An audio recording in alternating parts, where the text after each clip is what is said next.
I was performing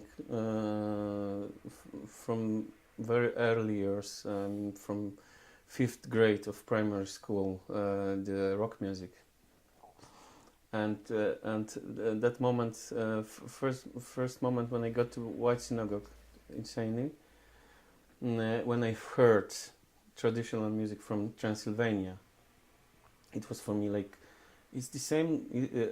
I felt that it is the same energy. Like, you know, I'm coming back from rehearsal with my bass guitar, where I was playing with distortion, with effects, with you know, high volume, you know. And I got to the synagogue where they was playing trio, just cello.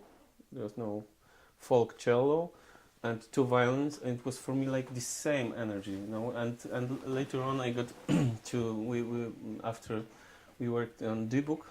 It was like mid 90s.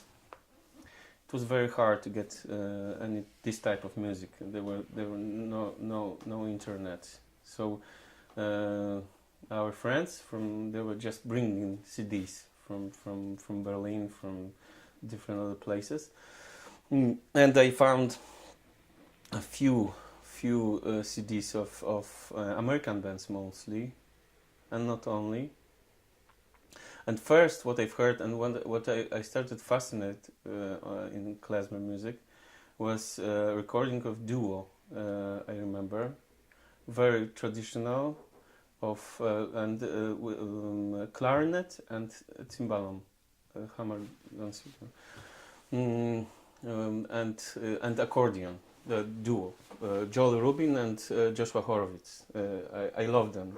It was called the Bessarabian Symphony, and that was so beautiful for me that everything started from that. And then later on, I got these records of the Brave Old World, and we met in Krakow with on the quartet.